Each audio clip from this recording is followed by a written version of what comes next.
Namaste friends. Today when I am talking to you, the whole world is in a very difficult situation.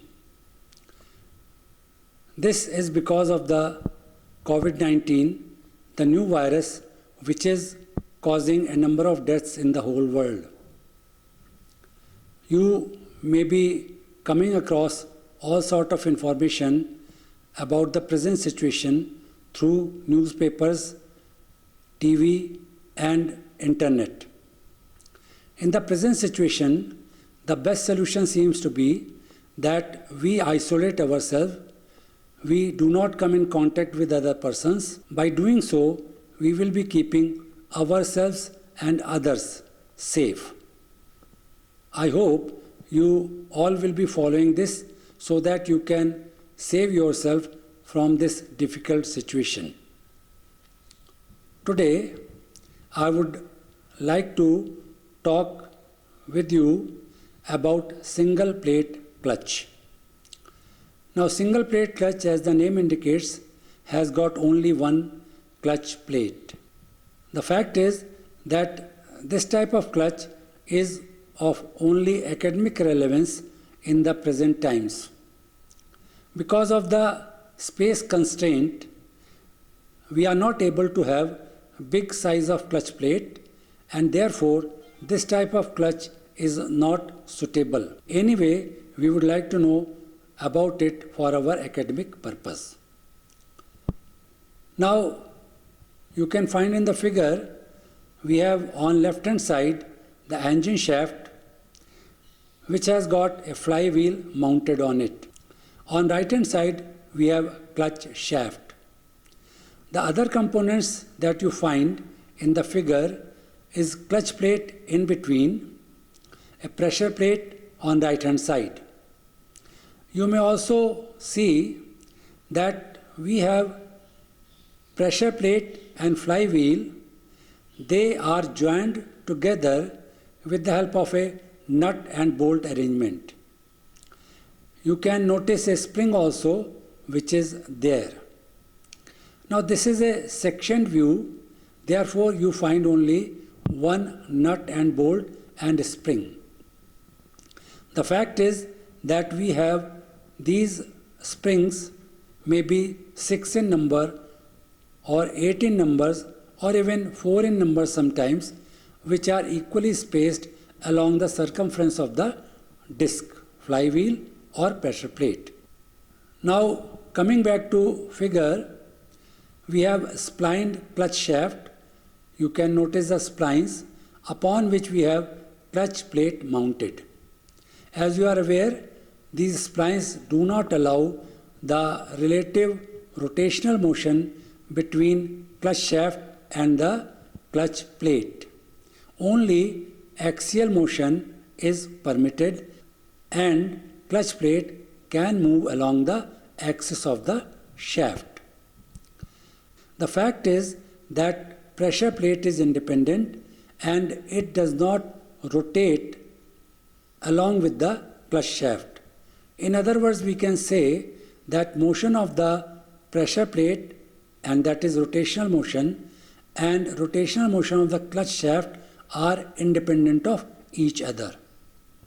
Consider a situation when helical springs are exerting force. So that will cause contact between flywheel and pressure plate through clutch plate. So motion is transferred from flywheel to pressure plate and then to clutch plate, and because clutch plate is mounted on the clutch shaft, so clutch shaft starts rotating and motion is transferred from engine shaft to the clutch shaft. Another important thing is that engine shaft and clutch shaft are not in direct contact with each other. Motion cannot be transferred directly from engine shaft to clutch shaft. It can only be transferred through flywheel, pressure plate and clutch plate. When we are pressing the clutch pedal, we are exerting force against the force exerted by springs. This causes loss of contact between flywheel, pressure plate and clutch plate. So motion is not transferred from engine shaft to the clutch shaft. By releasing the clutch pedal, we are removing the force exerted against the force of springs. The springs start exerting force and contact between flywheel, pressure plate and clutch plate is established. This causes transfer of motion from flywheel to pressure plate to clutch plate and to the clutch shaft. Practically, you may be knowing that release of clutch pedal is gradual. Slowly we release the clutch pedal.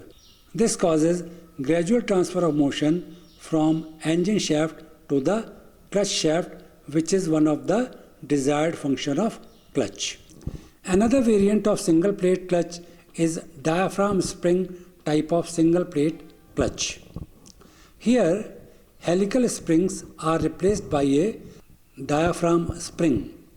Now, diaphragm spring is in the form of a disc or a plate.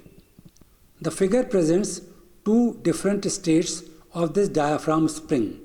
One is buckled, another is flat. When spring is in action, that is, it is exerting force, it is in flat shape. When it is not exerting force, then it is in buckled shape. This figure shows you the clutch assembly with diaphragm spring. In this position, the diaphragm spring is flat. Now this is causing the contact between flywheel, pressure plate and clutch plate, and the motion is being transferred from engine shaft to the clutch shaft. Now when we disengage the clutch by pressing clutch pedal, we are exerting force against the force of diaphragm spring. So it adopts the buckled state and it is not exerting any force, and therefore contact between flywheel, pressure plate and clutch plates is lost in similar manner as happened in the previous type of clutch.